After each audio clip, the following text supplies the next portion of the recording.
211. Birdman. It took just under 5 days to steam the 500-odd kilometres from Barstone to the heavily patrolled waters off East Spa. By the end of it, even with Bakal and Maharia having sculpted and streamlined Temerity's icy shell to the point that it mirrored the underlying knife-like hull, the vessel did not so much cut through the waves as plough through them. Tani secretly suspected the one altercation from the ship's original profile, the bulbous bow, might be responsible for that. Rain swore it was better, though he freely admitted his knowledge of the subject to be incomplete. And while he'd given them several shapes to try, he hadn't been taking an active role in the design. Indeed, very little of the captain had been seen since his excursion to the mainland. They still won't talk about what happened between them. At least they seem better now. Tani's hands tightened on the telescope he no longer needed. Staring at the enormous pair of lighthouses offshore in the distance, known together as the Golden Gates, despite being kilometres away, they towered above the waves, marking the only safe channel to Splendor and Belost beyond. The scale of the construction boggled the mind. It had been done at sea, too, and without so much as islands to serve as foundations. How far those towers sunk below the waves, he could only guess.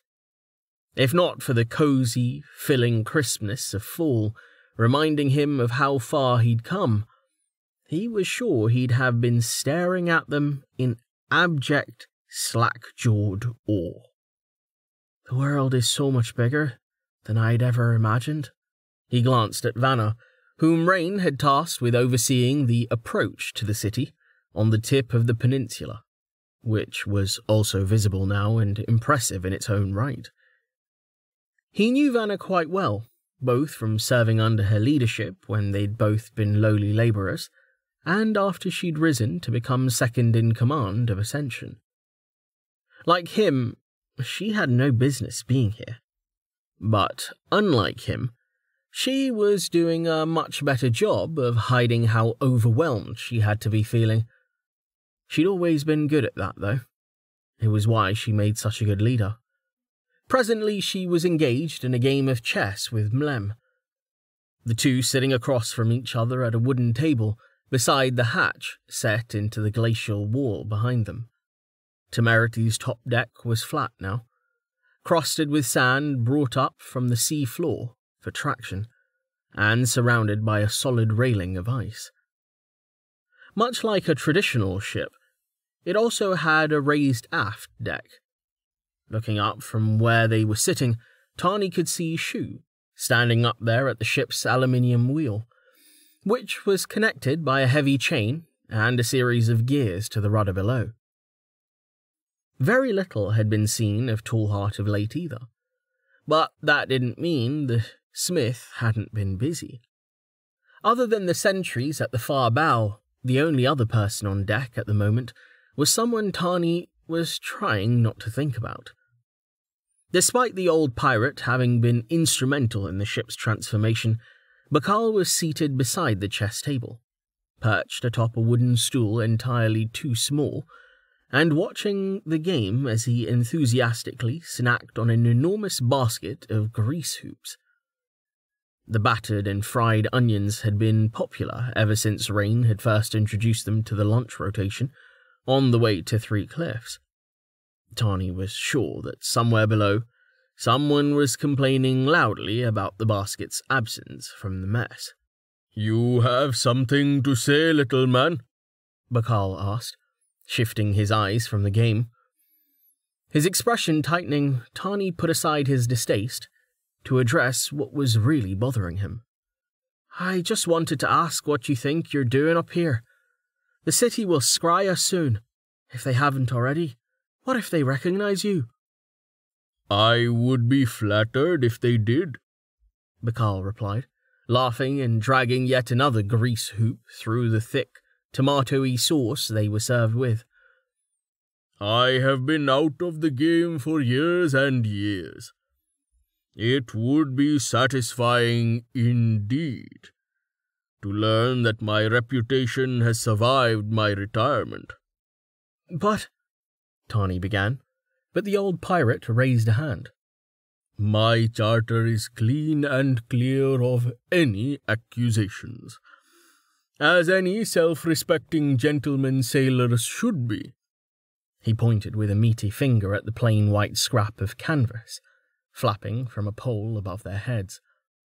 That will draw far more attention than a plump old man watching a lively game of... Sorry, what was it called again?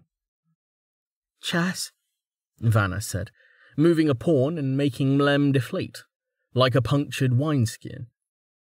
Tani's scowl deepened, but it had nothing to do with the merchant's defeat. Charter flags were yet another thing he'd been late to learn about. With the stranglehold the bank had on international shipping, the flags they required traders to fly near Splendor had become the de facto standard of identification for ships the world over. In most places, it was perfectly fine to sail without colours, but near East Spa, sailing without a visible flag would get you declared a pirate on sight, even if you were sailing a coracle. Especially if you were sailing a coracle. A craft so ill-suited to the sea was a sure sign that its occupant was a water mage of some description. Temerity, with its sheer size, lack of sails, and armour of ice, would send an even bolder message than that. Thus the white flag. It meant they had either lost their charter or had never had one in the first place. Though the fears of Temerity breaking apart had faded somewhat, the lack of a charter flag made stopping at East Spa to talk to the bank all but mandatory. Which was another complication. Rain had made no secret that the detection anchor he'd left ashore had been picked up not 2 hours later by a person with a ruby plate around their neck. The banker had either worked out what Rain's anchor was, or he was appropriately paranoid about random magical objects picked up from the ground. After a brief inspection, he destroyed the anchor instead of bringing it aboard the gold ship following them. And it is following us. No mistake. Tani looked up, shading his eyes as he sought Emerton against the backdrop of clouds, while Mlem reset the chess pieces. With the metal wings Tallheart and Stavo had made him, and with Temerity's icy deck now flattened into a passable runway, Emerton had become invaluable as Ascension's airborne scout. Keeping close tabs on the gold ship was but one reason for his frequent patrols. Spotting a metallic glint in the sky, Tani lifted the telescope he still held, and peered through it until he spotted the former noble, who was quite far away but gliding closer. What really caught Tani's attention, though, was the second figure behind. Even with the telescope, it was hard to pick out detail. But it was clearly a human, not a bird, despite the enormous hawk-like wings. "Shoo!" Tani shouted, standing sharply and lowering the telescope to wave for the navigator's attention. As the pale, foreign-looking man looked over, Tani pointed at the sky. "Someone's up there with Emerton! Take a look!" "I will do this!" Shu called back, releasing his grip on the wheel and raising his hands. The air shimmered between his palms, and a pane of light appeared, not unlike those Val summoned, but more transparent. "I can see him!" he shouted. "It is a feather-winged man, wearing green, and with a silver three-pointed star sigil on his chest. His wings are broad, but unlike those of Emerton's sail. They sprout from his shoulders, while his arms remain free, ending in cruel talons." "Shit!" Vanna swore, she and Mlem both having stood in abandonment of their game. "Is Emerton under attack?" She motioned sharply for the telescope, and Tani quickly handed it to her. "It does not appear so," Shu called. Vanna muttered to herself as she scanned the sky through the telescope, quickly correcting as she found her target. I've got them. Shoe's right. Birdman's just following him. It looks like Emerton's leading him in. The pointed star belongs to Citizen East Spar, Bacall added with his mouth full, not having risen from his stool. He sucked on his fingers, then wiped them on his self-cleaning robe, apparently unconcerned by their approaching visitor. Does the citizen have wings? Mlem asked, looking at the pirate. Could he be, Perhaps I should not say that thought out loud. Bacall shrugged. The citizen does not have wings. I would have heard about it if he did. It sounds like we have a demi-shifter on our hands, one in his employ. It's somebody important, that's for sure, Tawny said, already heading for the tunnel. I'll get Rain. Hold, Vanna said sharply. Rain was very precise with his instructions. We're to dock at one of the city's piers, including any negotiations or procedures the city has in place for doing that. He said not to disturb him until we're in port, unless we're under literal attack, or it looks like we're not going to dock for some reason. Stopping short, Tawny turned, considering. Rain left this to us. Is he testing us? Vanna had lowered the telescope, no longer needed. As always, Emerton's speed barely decreased until the last moment, when he flared his metal wings.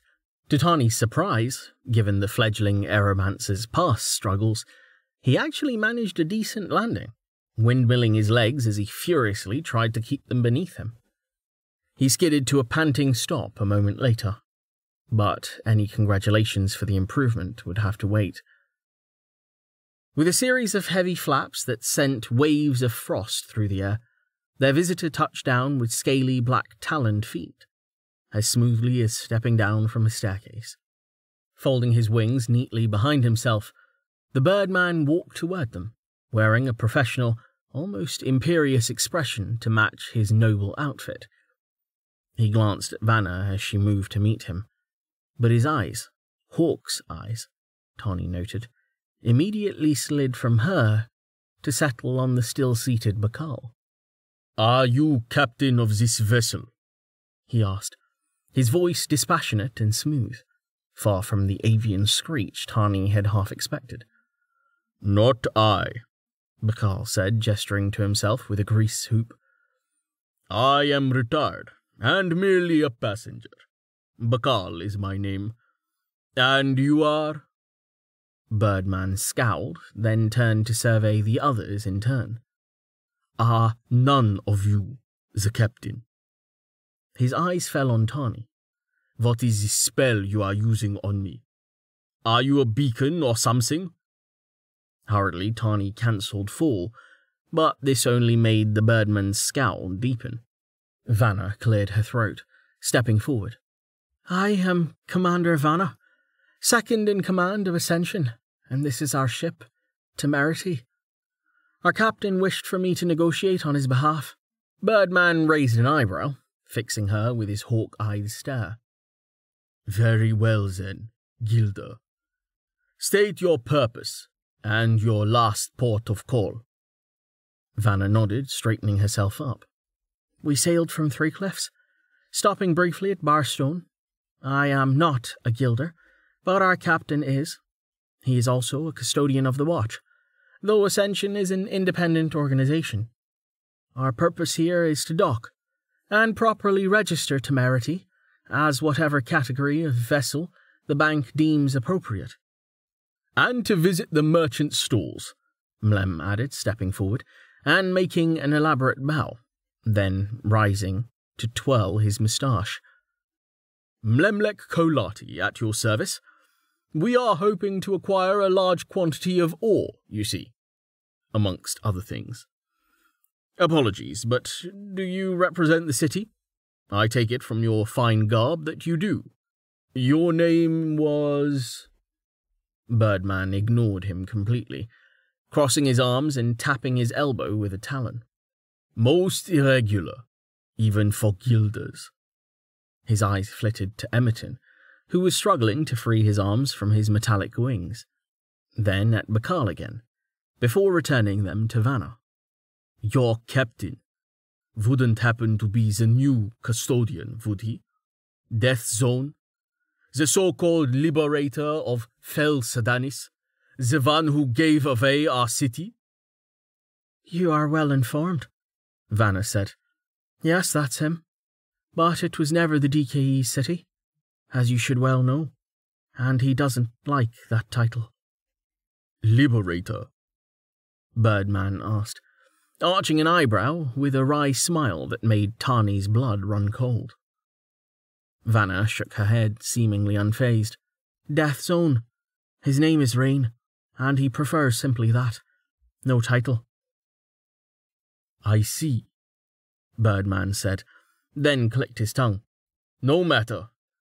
The sordid doings of guilders and watch foundlings are of little interest to me, even had I the luxury of calling the remnants of Westbridge's drama my most pressing concern. Perhaps you are not yet aware, fresh from Barstone as you claim to be, but the citizens have vanished. All of them? Vanna asked, doing an admirable job of showing shock. Tani didn't question her decision to feign ignorance. Is it because of the war? Some secret offensive? I do not know, Birdman said, ruffling his brown and white feathers. Nor would I reveal privileged DKE intelligence, were that the case. I merely mentioned it in passing. Without warning, he spread his enormous wings wide, making Tani take a step back. He pointed west with a polished talon. Proceed to Pier 3. Cause no trouble in my brother's city, and no trouble will find you. See you get yourselves that charter. He glanced at Emerton. And work on your landings. Vanna began. Birdman, the citizen's brother, brought his wings down with such speed that he vanished. The crash of thunder and blast of wind was strong enough to send everyone stumbling back. And when Tani lowered the arm he'd used to shield his eyes, he saw Emerton had been knocked from his feet, with his wings still partially strapped to his shoulders. The metal-feathered aeromancer was already getting back up, though, so rather than moving to help, Tani looked up to the sky, finding the Birdman as no more than a rapidly retreating speck. Youth today, Bakal lamented in the ringing silence, through a mouth filled with fried batter, onion, and tomato. No manners at all.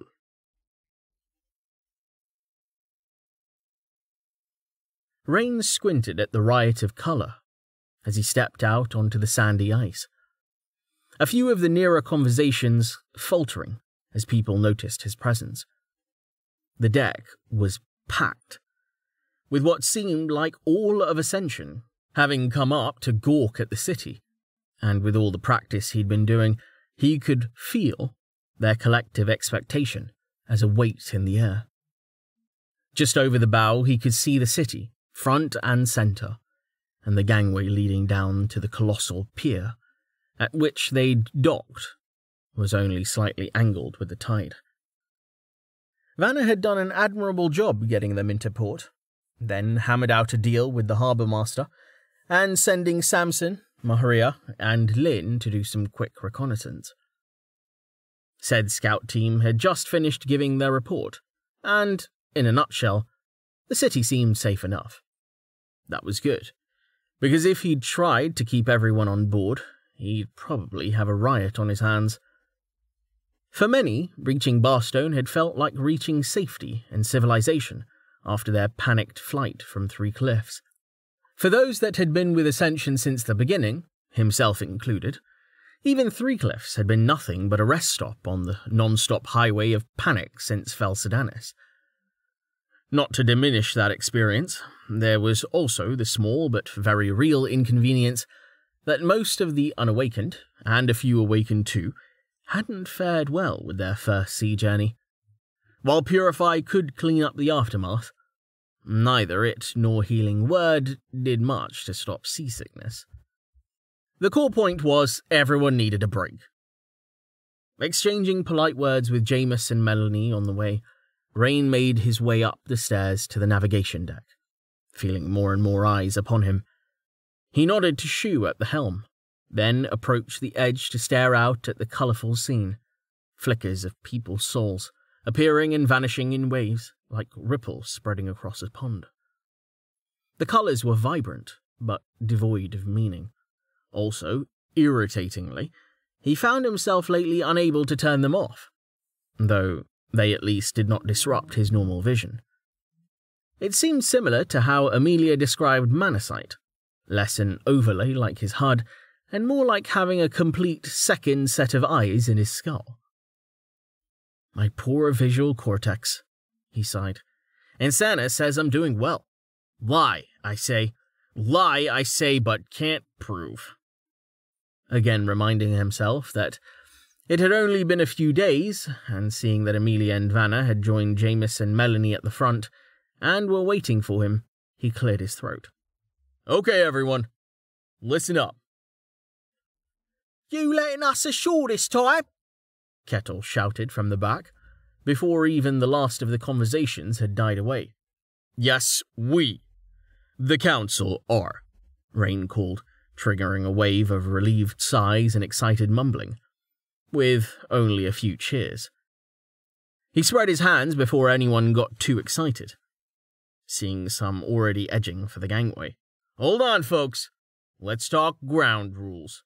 Boo! Kettle yelled. Rain ignored him, raising a finger. First, it's dangerous to go alone. I strongly suggest you don't go anywhere without someone to watch your back, and also to hold you back in case some drunk sailor insults your face. There were a few chuckles, which he'd been after, then laughs as Ivona punched Carten in the shoulder. Aye! Smiling, Rain continued. For anyone with a standard combat rating of 3 or less, this suggestion is not optional. For Awakened who haven't checked the codes in a while, remember that your SCR is not your level. If you don't have your rating yet, you can talk to Samson to get one. If he's busy, just party up like everyone else, who can't bench press a yak. What's a yak? Thrast yelled, only to be elbowed into silence. On the other hand, Rain continued, if you need a weapon to meet your SCR, you must take that weapon with you. Swords are not to be drawn from their sheaths in the city, but there is no rule against carrying them or other weapons. Magic is fine if it isn't hostile or overly flashy, but err on the side of caution. Always announce what you're doing before you do it if it's going to be visible. Note that if you have a guild or watch plate, you must wear it per city law. And if you are otherwise awakened, you must wear a red armband around your upper arm. He tapped his bicep to demonstrate, then fled his cloak. Ascension cloaks are recommended but not required. Letting his cloak fall again, he continued. Second, in exchange for allowing us to dock, the harbor master has demanded there be no offloading of trade goods from this vessel.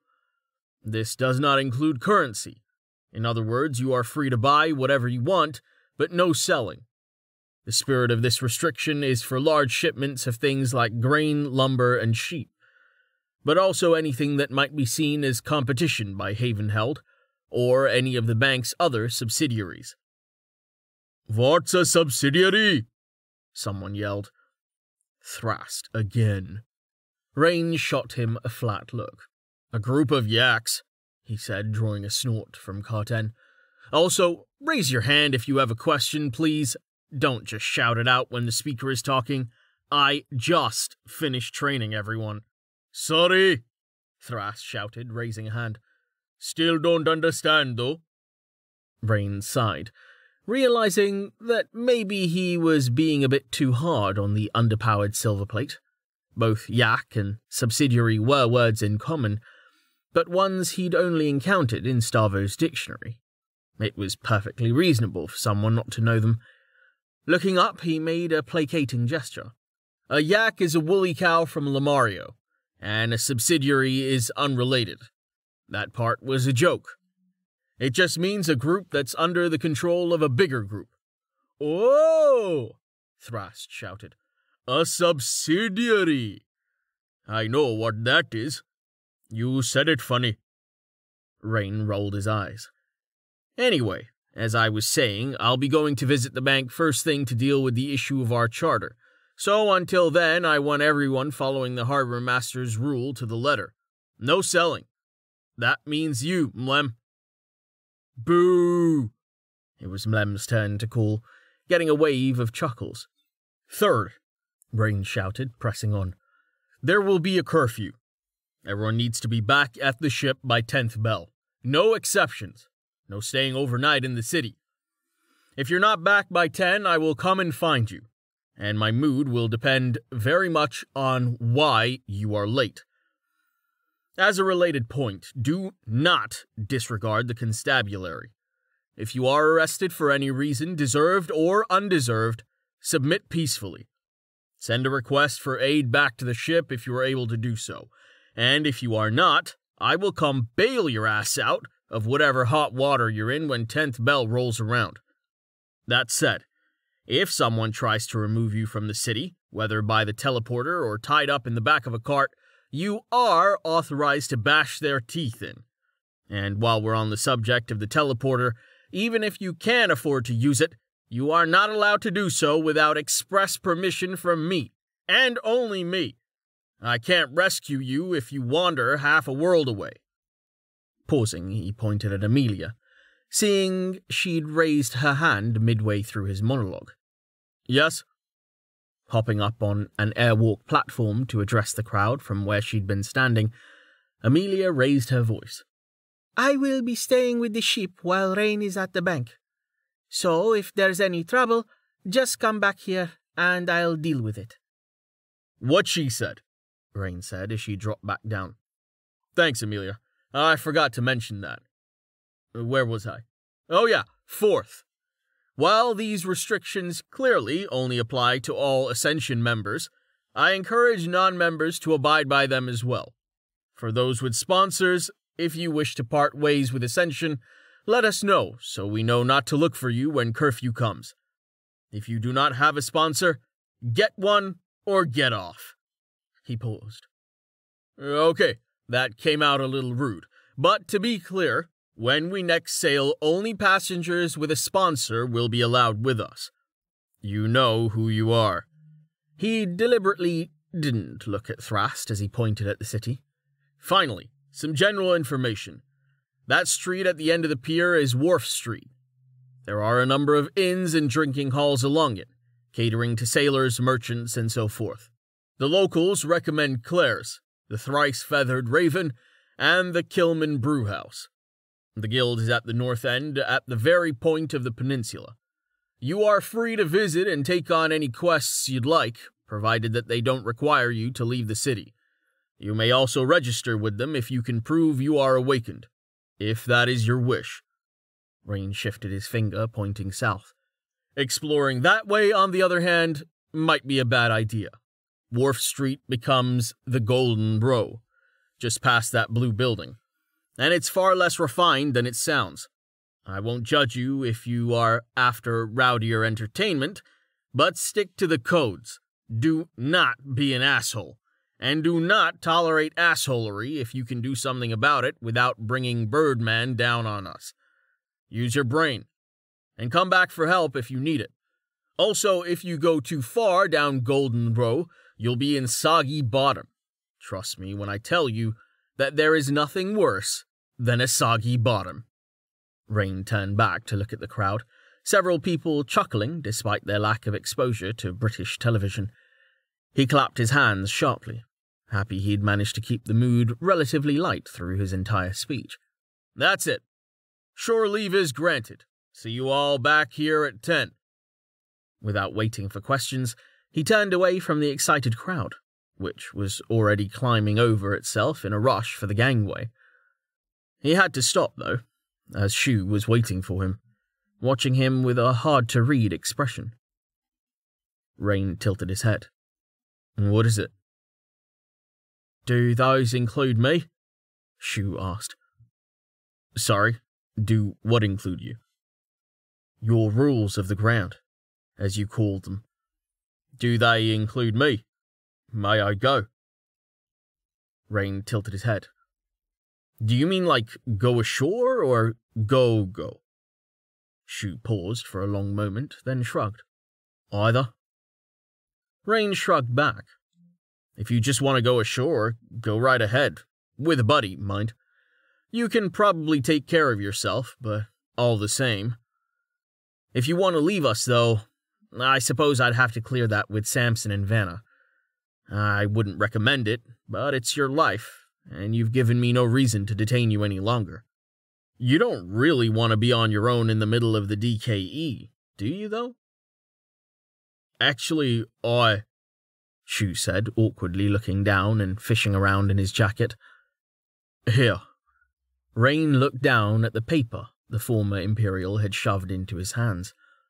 Recognizing it as a copy of the arsehole test, it had been filled out with Shu's adopted name at the top, and scanned down the page. Most of the answers looked correct. Behind his visor, Rain smiled, then extended a hand for Ascension's newest member to shake. I was wondering when you'd ask.